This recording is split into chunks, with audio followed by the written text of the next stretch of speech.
Hello, Venerables. Hope you are refreshed and recharged again. Now, let us continue with the second half of Lecture 3 on the Buddha. We've started off with the historical Buddha, continuing to the hagiography of the Buddha, followed by the nature of a Buddha, and then the life of the Buddha, three important aspects. This were covered in the first half. So now let us move on to the second half, focusing on the life of the Buddha, portrayals in films and animations. As usual, if you have your notes in front of you, Lecture 2 notes, we're on page 5. If not, just listen carefully and you can review your notes after this video presentation. Now, the life of the Buddha has been portrayed in a number of films, animations since the early 20th century. And we're going to take a look at 14 of them, 10 movies and 4 animations. So what we're doing now is that in the first half of this lecture, we talk about the Buddha as we understand his life about 2,500 years ago. And in this second half, we are moving into modern times, into our times from the early 20th century period onwards. How have people of the different countries, of different societies and cultures understood the Buddha's life, or how have they presented the Buddha's life as seen in their films and animations. Films and animations are, of course, popular culture, right? And popular culture caters to the larger public. Popular culture caters to the masses of people. So what we want to take a look now is to see how the popular cultures of the 20th century until now reflect or portray the life of the Buddha, and in doing so, reflect the times and conditions of their societies and cultures in a specific time period pertaining to the accounts of the Buddha. So these films and animations, they are not so concerned with historical accuracy, right? What they are more concerned is with making films and movies and animations that appeal to the larger public. So by looking at how they represent the life of the Buddha, we can understand their mindsets, right? The mindsets of the different societies, different countries then pertaining towards the Buddha. All right? So this is what we are setting out to do. So let us move on first to the 1920s, in which we will take a look at 2 early silent movies about the Buddha.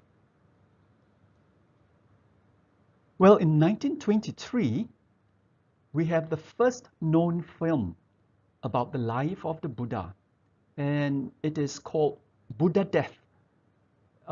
In Hindi, in English, it translates as Lord Buddha. It was produced by well-known Indian filmmaker Dadasaheb Phalke, who is known as the father of Indian cinema, right? He lived from 1870 to 1944, and he made 95 feature-length films, that means long films, and 27 short films in his film career from 1913 to 1937. So here we see photos of him, right? Dadasaheb Phalke, the father of Indian cinema. At the top left-hand corner, you see a film called Raja Harishchandra, and that is the first feature-length film ever made in India, right? Of course, we know filming technology is a modern phenomenon, dating back to late 19th, 20th century, starting in the West, US and UK, and then moving over to the rest of the world. So in India, the first feature-length film, first full-length film was made in 1913. And then 10 years later, this father of Indian cinema went on to make this film called Buddhadhamma. Okay, look at the filming equipment of that time. So this is a silent movie, all right? Black and white silent movie. Then we have another early silent movie in 1925, another significant movie was released, and the title is called The Light of Asia, and in Hindi it is known as Prem Sayas. It is made by German filmmaker Franz Osten, who lived from 1875 to 1956. And he worked with an Indian actor, Himansu Raj, who lived from 1892 to 1940, who acted as the Buddha. So on the whole, this was an Indo-European co-production. We have German technicians and Indian actors, right? So here we see on the left the different scenes from this silent black and white movie known as The Light of Asia. And then we have on the top the German filmmaker Franz Osten, and then bottom right we have Himansu Raj, who played Siddhartha, right? The Buddha. Now, this movie adapted from this very famous long poem called The Light of Asia, The Great Renunciation, which was published in 1879 by Sir Edwin Arnold, who lived from 1832 to 1904. Now, Sir Edwin Arnold, he was an English poet and journalist, and both his book as well as a film adaptation popularized Buddhism, made Buddhism more well-known for a Western audience. So this book itself, The Light of Asia, this long poem, it is a deeply philosophical, engaging, and delightful work. And the book has been published in many languages and editions. All right. Now this poem, this famous long poem, is based loosely on the Lalitavistara Sutra, which we mentioned in the first half of our lecture. And it consisted of this long poem, right? The Light of Asia consists of 41,000 words, and it is divided into 8 volumes or 8 sections, right? In the poems, it is known as book. First book, second book, altogether 8 books, right? 8 volume sections. So here we have Sir Edwin Arnold, the poet and journalist, and then his great work, The Light of Asia, the Great Renunciation, about the life story of the Buddha. Now this film, because it was made in 1925, more recently it was restored by ARTA. ARTA is a European free-to-air television network that promotes cultural programming. And then it was released again in 2001. So this version, a version with music composed and copyrighted by Edwin Rolf Bosenus, is available in the lecture notes. So if you click on it, you can watch this film, which is about 1 hour 35 minutes long. It begins with various scenes of India in the 1920s, and then it moves on to look at a very big mosque representing Islam, then Hindu temples, and then moved on to Bodh Gaya, and then from there it recounts the story of the Buddha. Okay, so in the 1920s we have 2 early silent black and white movies. These are among the first, if not the first, movies of the life of the Buddha. All right.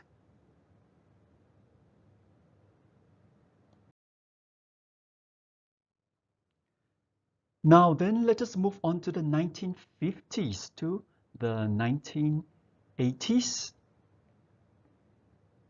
And here, we will take a look at 4 movies. All right. So in 1957, we have the release of a black and white documentary by the government of India called Gautama the Buddha.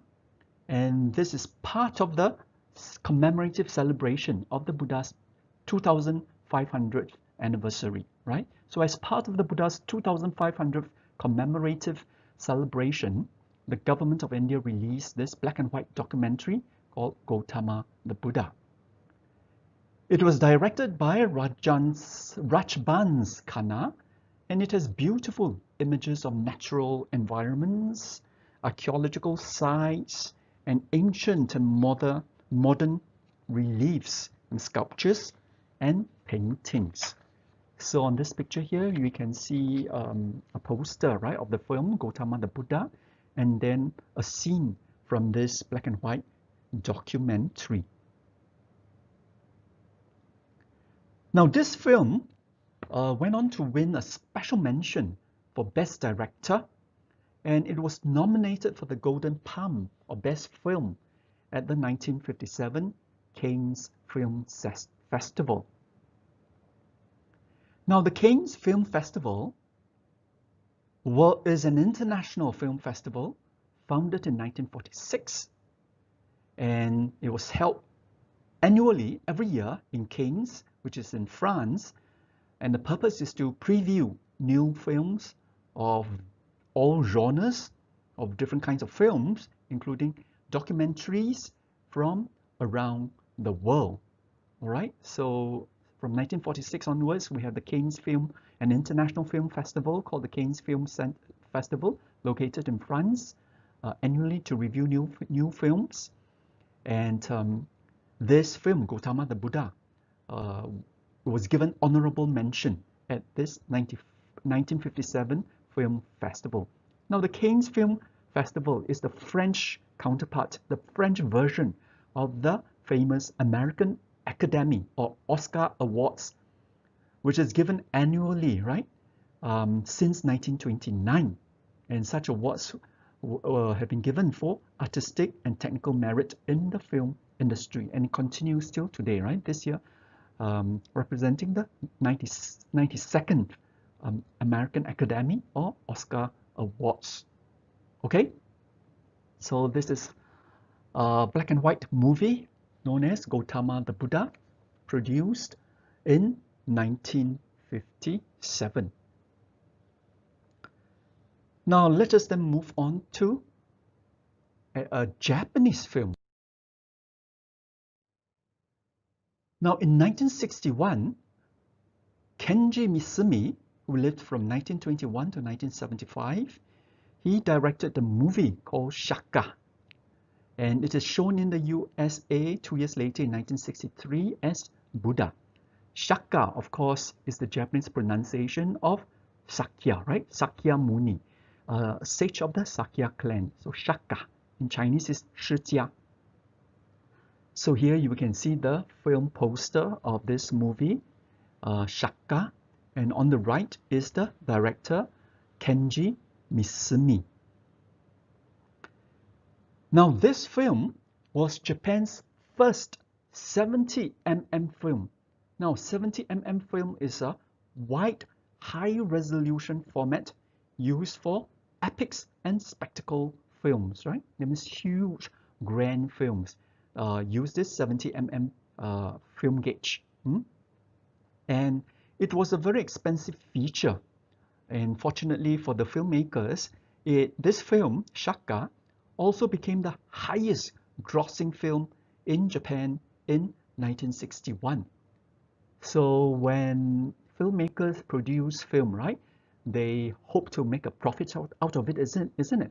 By selling tickets, right, to film watchers, to the audience who then go to the cinemas to watch it, right? So this film did very well. It was the highest grossing film in Japan in 1961. So it was very spectacular, very grand, right? An epic of the life story of the Buddha, produced in 1961. Now, part of this film is available in the lecture notes, unfortunately without any English subtitles. So you can click on it to have a feel of it. It lasts for about 2 hours and 15 minutes. Okay, so this is a Japanese film. Then 3 years later, Korean film, right? In 1964, Il-ho Jang, he directed a movie called Shogamoni. Shogamoni is the Korean translation of the Sanskrit term Shakyamuni, right? And it is available in the lecture notes too, lasting for about 1 hour 26 minutes. Okay, again, no English subtitles, but you can just click on to have a feel of it, right? So in the 1960s, we have a Japanese film, and then we have a Korean film. So here you can see the official film poster for this Korean film called Shogamoni. All right. And then in 1980, we have a Taiwanese, Dai Chuan Zhui. He directed the Taiwan-Hong Kong movie called The Story of Buddha, 佛祖诞生. So this director, Dai Chuan Zhui, he is shown on the right here. And then on the left is the official poster of this movie called The Story of Buddha. So far we've seen that in the 1920s, we have a film made in India, and then another film which was a joint production of Germany and India. And then 1950s, we have another film made in India, not surprisingly, right? Because India was the birth country of the Buddha. And then from India, we moved on to East Asian countries like Japan, Korea, and Taiwan, right? Now, Japan, of course, after the World War II, right, was the first Asian country to progress economically, right? We developed economically very quickly. And then because of its remarkable economic progress, 3 other Asian countries followed it and this is South Korea. These countries are South Korea, Taiwan, and Singapore. So these 4 places, right? These 4 societies, Japan, South Korea, Taiwan, and Singapore, are known as the 4 little dragons. And they are the major societies that made remarkable economic progress from the 1960s onwards. So because of this, they are also very good in terms of technology, right? Filmmaking technology. So that's why we have Japan producing one, South Korea producing one, and then followed by Taiwan producing one. And of course, these 3 societies also have predominantly Buddhist populations. Okay, so we have looked at 4 movies from the 1950s to the 1980s. All right, 1 from India, 1 from Japan, 1 from South Korea, and 1 from Taiwan.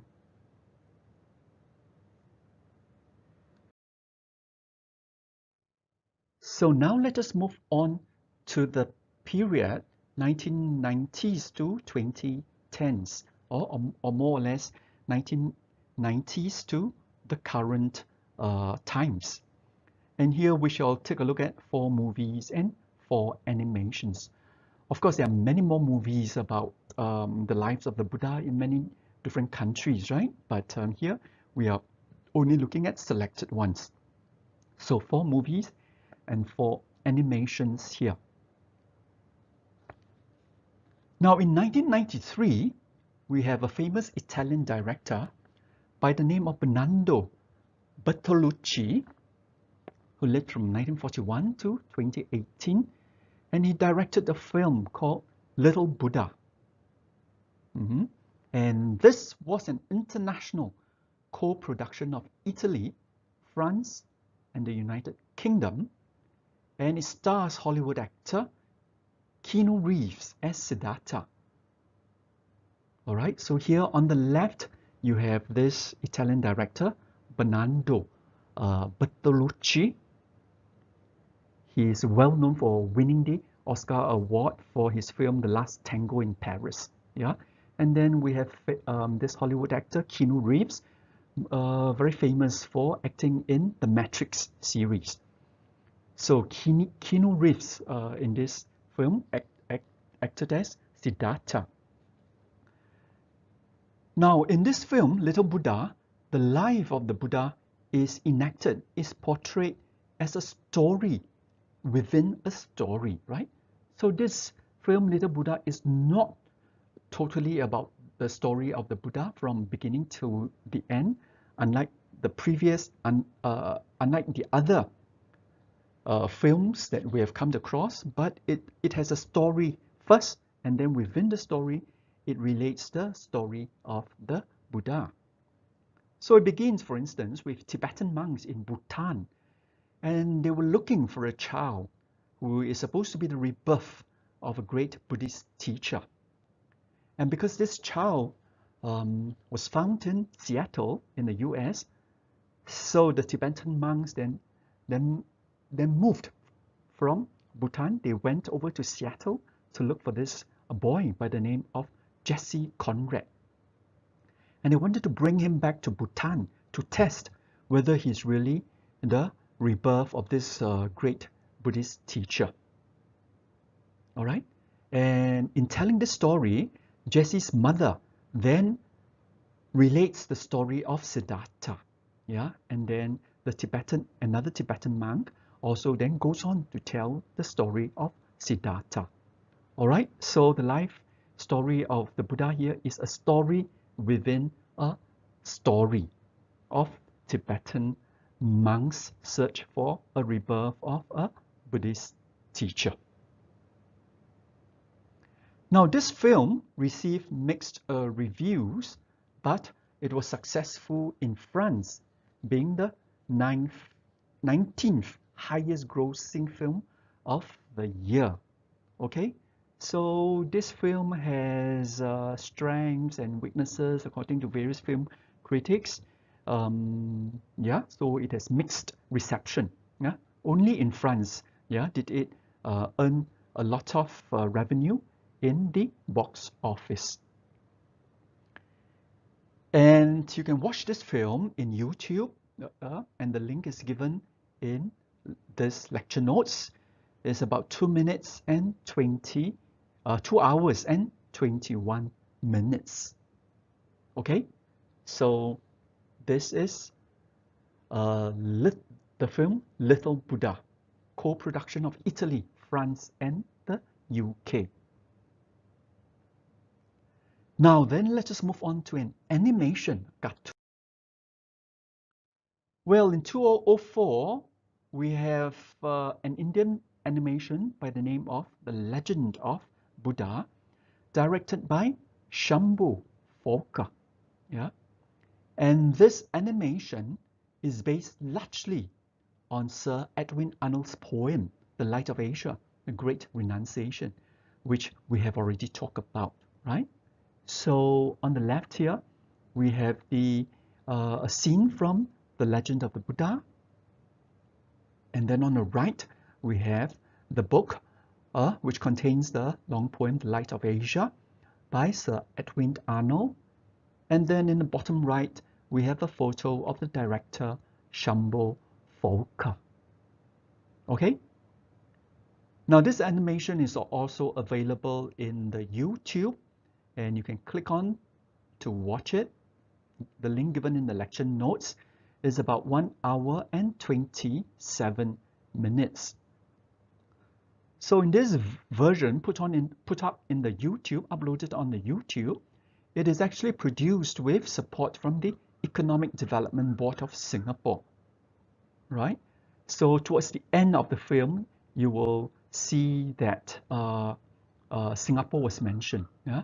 So it talks about how Buddhism spread from India to Asia, Sri Lanka, the Southeast Asian countries, and Singapore, right? And then it spreads globally to other parts of the world, including the West. Yeah, so an interesting connection here, this animation movie with Singapore, produced with support from the Economic Development Board of Singapore. Okay, so now let us move on to film. This was released in 2008, and the director is Alani Sridhar, was born in 1962. He directed this film called Tathagata Buddha, The Life and Times of Gautama Buddha. And this film is available in 3 languages, right? Telugu, that means Southern Asian, Southern Indian language, Hindi, Northern Indian language, and English. Okay. It is available in the YouTube too. Unfortunately, no English subtitles. You can click on to have a feel of it. It lasts for about 2 hours and 7 minutes. Yeah, this film was also a box office hit in the Indian movie industry. So it did very well, right? In terms of selling tickets, in terms of attracting an audience to cinemas to watch this film. Okay, so here on the left, you have a scene from this film, right? Tathagata Buddha. And this scene depicts the Buddha actually sitting under the Bodhi tree, and then Mara tempting Siddhartha, right? Before he realizes enlightenment. And then after defeating Mara, he went on to meditate and went on to realize enlightenment. So this is part of the portrayal of his meditation towards the realization of enlightenment. Yeah, so as you can see, quite sophisticated, high technology, right? Because now we're talking about the year 2008 already, compared with the first films in the 1920s. The technology here, of course, is much more advanced. Okay, and then on the right is the director, Alani Sridhar.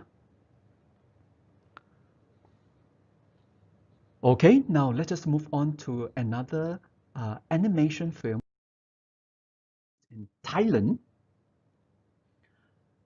So in 2011, we have an animation called Buddha's Life.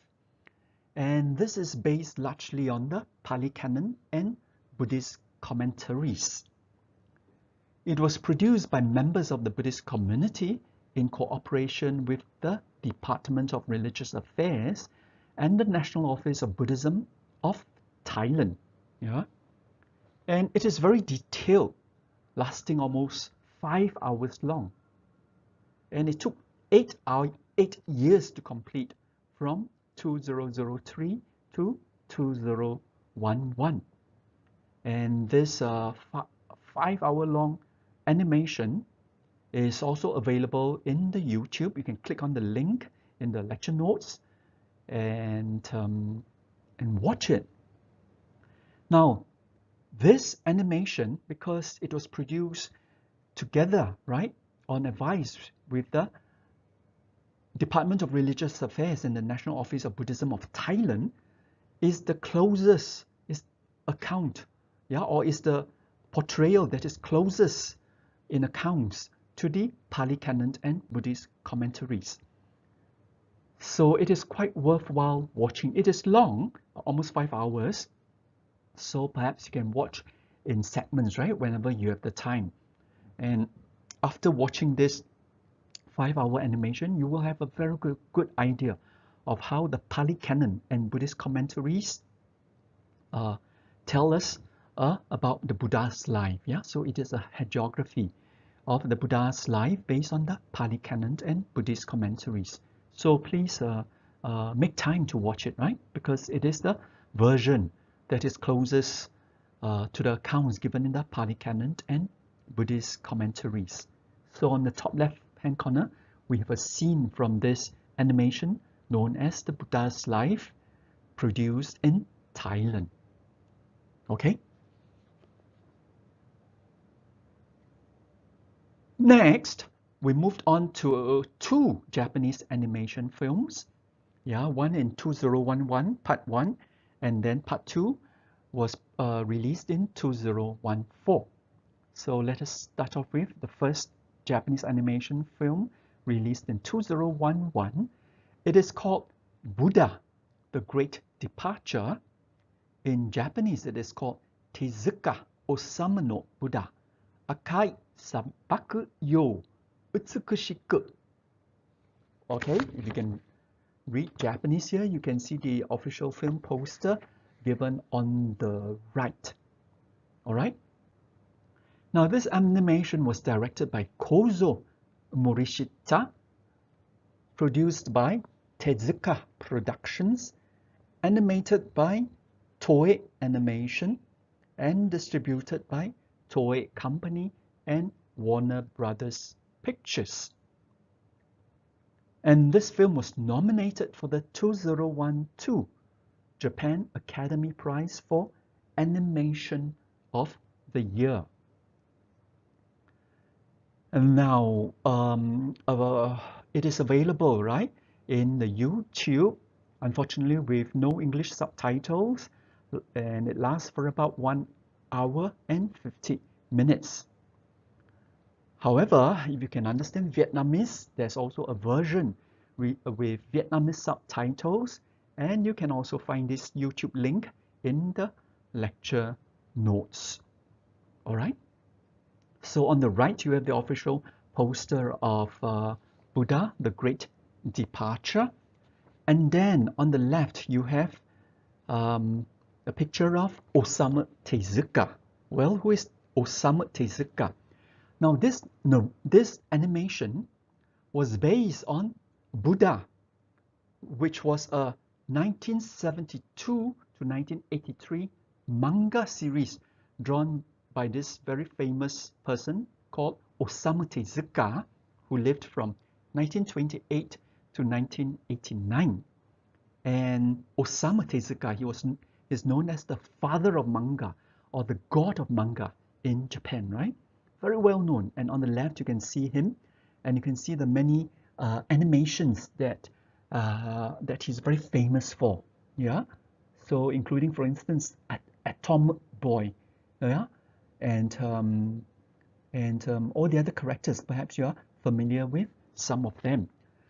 So from 1972 to 1988, he produced a series of manga. Now, manga are known as comics, right? Manga is the Japanese term for comics or graphic novels. He produced a series of manga focusing on the life of the Buddha, right? So based on this series from 1972 to 1983, this animation was made. So this is Buddha series, manga series, was known for its visually explicit, humorous, and thought-provoking portrayal of the Buddha's life. And this manga series has been popular among Japanese young adults and teens to learn about the Buddha's life. Okay, so this animation, we have to start off with Osamu Tezuka's manga series. And out of this manga series, this animation, the Buddha, the Great Departure, was produced in 2011. And then 3 years later, a second film, part 2, right? Buddha 2, The Endless Journey. In Japanese, it is known as Buddha 2, Tezuka Osamu no Buddha, Owari ni naku tabi, was released in 2014. It is also available in YouTube, but again, unfortunately, no English subtitles. You can watch it. It lasts for about 1 hour and 25 minutes. So on the left here, right, you have the film poster of Buddha 2, Tezuka Osamu no Buddha Owarinaki Tabi, The Endless journey.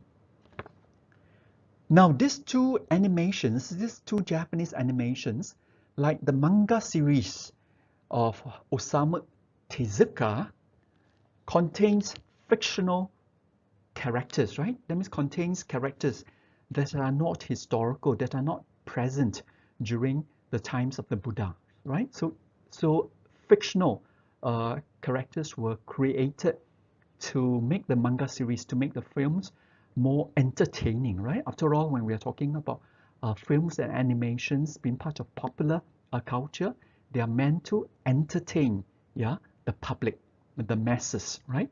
So the manga series and the two animations has fictional characters. For instance, they have a Chapra, yeah, who is supposed to be from the lowest Sudra social class. We talk about the 4 social classes in lecture 2, and this Chapra, right, was a character featured in the manga series and in the animation film, was supposed to be from the Sudra social class, and then later on joined the Kosala state, and then became an important character, but ultimately, yeah, he perished, yeah.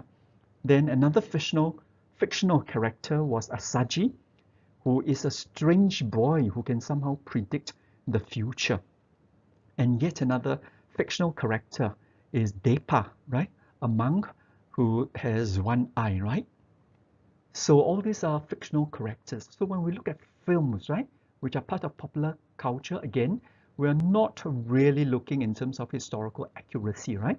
But we're looking at them to see what they can tell us, yeah, about popular perceptions of the life of the Buddha of a specific time. So, for instance, these two Japanese animations will be about popular culture perceptions from the 1970s, right, to around the 1910s, yeah, about the life of the Buddha.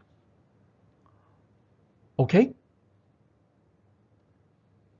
Next, let us move on to take a look at 2 more films, both made in 2013. The first one is a biography of Sakyamuni Buddha, a Hong Kong production with English subtitles directed by Guok Fai Li, right? So in Chinese, it's 释迦牟尼佛传. The director is Li Guanghui, who was born in 1969. And this Hong Kong production is available in the YouTube, right? Lasting about 1 hour 54 minutes. So we have earlier on in 1980 a Taiwanese production, and then we have now 2013 a Hong Kong production. Now, of course, among the Chinese, right? Taiwan and Hong Kong are very well known for their film industries. They are like the Hollywood of the Chinese people.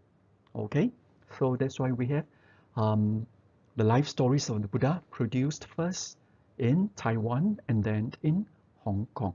So on the right here, we have the poster, right, of this Hong Kong production, the biography of Sakyamuni Buddha, or the biography of Siddhartha. Okay. Now the last movie that we're going to talk about is a movie produced in 2013 known as Sri Siddhartha Gautama, a Sinhalese epic directed by Saman Weeraman, who was born in 1950. And it has been dubbed into many languages such as Mandarin, Thai, Vietnamese, and Hindi, and also subtitled in English, French, and Japanese as well. And this film received 5 of the 8 awards presented at the 2014 United Nations Vesak Buddhist Film Festival, which was held in Hanoi in Vietnam, right? And it won the film awards for the Best Featured Film, the Best Actor Film, a Best Actor Award, Best Director Award, Best Editor Award, and Best Music Award. So on the left here, we have the official film poster of Sri Siddhartha Gautama. And then on the right, you have Prince Siddhartha, right? Portrayed by this Indian actor, Gagan Malik, a very famous Indian actor, Gagan Malik, and he won the Best Actor Award at this 2014 United Nations Visa Buddhist Film Festival. Okay, then you have some scenes from this movie as well. All right, so on the whole, we have taken a look at 10 movies and 4 animations, yeah? Starting from the 1920s all the way to the 2010s. So now let us move on to take a look at homework and reflections 2, which you should submit by 28th of September. So what you need to do is first to read the book Buddhism for Beginners, chapters 2 to 7, right? Chapter 2 is Birth of Prince Siddhartha, then followed by Childhood and Education, Youth and Marriage, then the 4 sides, Renunciation, and then the Search for Truth, just before Enlightenment, right? So basically, an account of the life story of Siddhartha. Now, after you finish reading these chapters, then please watch the video, all right? The Buddha. And this link that I give you here has English subtitles. It is a 2010 PBS documentary directed by award-winning filmmaker David Rubin and narrated by Richard Gere. And the film follows the story of the Buddha's life and discusses the history and teachings. Now for your This Reflections 2 essay, watch only the first 47 minutes, right? Which is the introduction from the beginning until about 10 minutes, 30 seconds. After this, it is followed by part 1, recounting the story of Siddhartha, and it starts from 10 minute 30 second section onwards till 47 minutes and 47 and 05 minutes. All right, so for this essay, Reflections 2, you only need to watch 47 minutes of this film, right? This film itself is about 2 hours long, so just watch only the first 47 minutes because this is the first segment of the film that relates the story of Siddhartha. Okay. Now this a documentary is made by PBS, and PBS stands for Public Broadcasting Service. Yeah, it is an American public broadcaster and TV program distributor. This PBS is the most prominent provider of educational TV programming to public TV stations in the US. It has a very good reputation, right? And it is voted as the most trusted American institution. Okay, and this documentary was made by an award-winning filmmaker by the name of David Rubin, and it is narrated by a famous Hollywood actor, Richard Gere. Some of you may be familiar with him, Richard Gere. Okay, so after reading the chapters and video, then you do this short essay topic. Compare and contrast chapters 2 to 7 of Buddhism for Beginners and the video, the Buddha, Introduction and Part 1, Siddhartha. Now this short essay will make up 10% of your total course grade. So when you write this essay, you can think of discussing these following questions, right? In what ways are chapters 2 to 7 of Buddhism for Beginners and the video, the Buddha, Introduction and Part 1, Siddhartha, similar and different? Which do you prefer, chapters 2 to 7 or the video? Why? If you have additional views on the topic based on whatever knowledge you have, please present them too. So, and the length of this essay, of course, you should type it, It's between 500 and 700 words in double spacing. And you should email your essay to me by 28th of September. So you have about 2 weeks to write this essay. Now, when writing this essay, make sure you do not commit plagiarism. All right, so this is your reflections 2, your second essay. Now, let us to review lecture 3. First half, we started off with the historical Buddha, followed by the hagiography of the Buddha, followed by the nature of the Buddha. Then we talk about the physical Buddha, right? Rupakaya and physical body, right? Rupakaya and Dhamma body, Dhammakaya. We also talk about 3 kinds of Buddha: Samyak or Sama Sambuddha, Sravaka or Savaka Buddha, and Pratika or Pacheka Buddha. Then in the first half of the lecture, we also talk about the life of the Buddha in terms of 3 important aspects of renunciation, love and compassion, and wisdom. Then in the second half, we look at the life of the Buddha in terms of portrayals in films and animations. Basically, 10 movies and 4 animations, starting from the very first silent black and white movies in the 1920s to current times, right? To about 2013. Then we have gone through the homework and reflections. Now, before we end this lecture, let us read an excerpt. So Edwin Arnold's poem, this very famous poem, right? That is The Light of Asia, the Great Renunciation. So it has 41,000 words in 8 sections. So here we are only selecting a small section based on book 1, and it tells us something about the birth of Siddhartha. Okay, so let us go through this poem, this short selection, just to have a feel why this poem was so popular in the West, yeah, when it was first published in the 19th century, and it was adapted into a movie in 1925.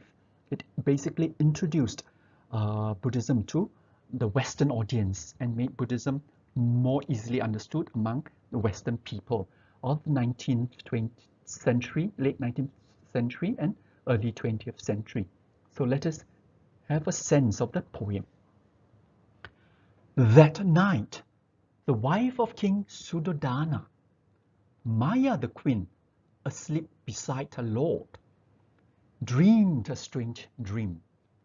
Dreamed that a star from heaven, splendid, 6-rayed, in color rosy pearl, whereof the token was an elephant, 6-tusked, and whiter than Vahuka's milk, shot through the void and, shining into her, entered her womb upon the right.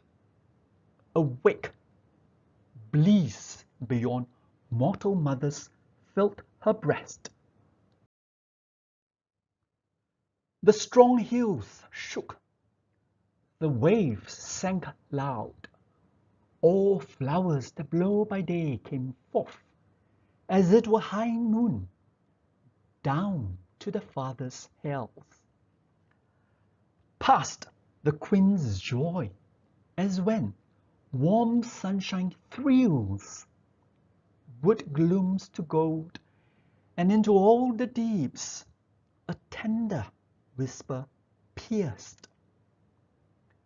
The dead that are to live, the live who die, uprise and hear, and hope Buddha is come. And the world's heart throbbed, and the wind blew with unknown freshness over lands and seas. Okay, a very short selection of the 41,000 word long poem, The Light of Asia. All right, I hope you have learned something from lecture 3 and enjoyed it too. And have a very good week. And I'll see you again. I'll talk to you again, yeah, next week. Thank you very much. Bye-bye.